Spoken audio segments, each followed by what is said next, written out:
All right, so I pressed out the bearings on the other housing that was on the passenger side. The driver's side's already done, and I will not lie to you guys. It is a pain in the neck doing this. Get yourself one of these Irwin big old fat punches. Really helps a lot. You can get a good edge on it, and you can't hit your hand. Get yourself a mallet, a 5 pound or 4 pound, 45 ounce or whatever you got. Don't use steel on steel. It'll just blow the heck out of the inside. So the way that these sit is your shoulder always sits down inside the sleeve. So your first one is on the back side, the shorter side. That's your first race. And your second race ring sits just below it, but you cannot drive it in this way. You have to drive it in the opposite direction, going up. So that means that everything you press out is opposite. So pretty basic, not real difficult.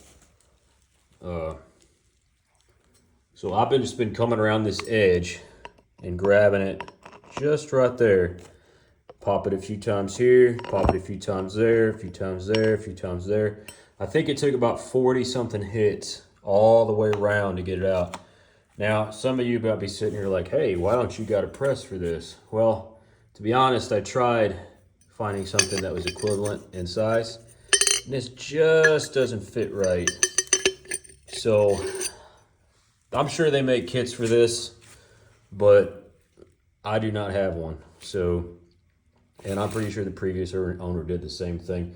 I would highly advise, once you get done doing this, clean out all your grease, guys. It's really important. Get all those grooves cleaned out too, because that's where your four-wheel drive hub's gonna be. Really important that you get those clean, because this is your only chance to open it up. Once you close it up, you really don't want to go back in there again. It's a pain in the neck doing this.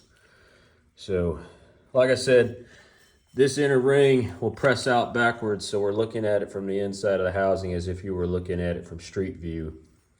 Press it out this way towards you with the chisel facing in, and try not to hit these inside faces. If you do happen to contact it, you can see where the previous person's already been using Scotch-Brite on the inside.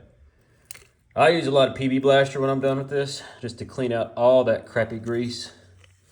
And I try to clean up the outside too. Take it to a sink or something like that. Clean all this grease out so that nothing gets back in whenever you do decide to put it back on the spindle over there, all right? So I'm gonna go off camera for the rest of this part because it's pretty rudimentary. Like I said, I need both hands for this, and I do not have a camera set up.